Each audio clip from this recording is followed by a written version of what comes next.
तर जय शिवराय मित्रांनो, स्वागत आहे तुमचं माझ्या नवीन मिनी ब्लॉगमध्ये. आज सकाळी आपण सगळ्यावर मी निघालो ऑफिसला जायला आणि ऑफिसला जाताना छत्रपती शिवाजी महाराजांचं दर्शन घेतल्याशिवाय आपण का ऑफिसला जातच नाही बरं का.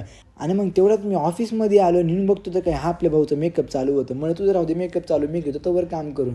तेवढ्यात मग लागलो मी कामाला. मी मस्तपैकी काम करत होतो आणि तेवढ्यात झालं ना पावसाचं आगमन आणि पावसाने अख्ख्या ऑफिसमध्ये पाणी करून टाकलं आणि ऑफिसमध्ये खूप जास्त पाणी आलं होतं. अजून जास्त पाणी येऊ नये म्हणून त्यांनी लगेच खालून पोते लावून टाकले. मग काय वरनं पाऊस चालूच होता, पण मी निघालो होतो घरी जायला. आणि घरी गेल्यानंतर ना असं वाटलं होतं की मम्मी मला चहा नाश्ता देईल, कारण की मी पूर्ण भिजून आलो होतो.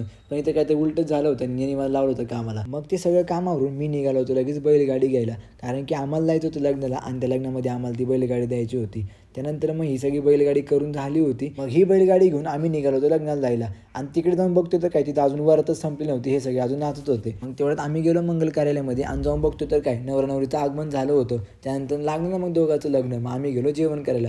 जेवण वगैरे करून झालं, मग निघालो घरी जायला आणि घरी जाताना इतका जोराचा पाऊस लागला की शेवटी आम्हाला गाडी बाजूला लावून थांबायला लागलं.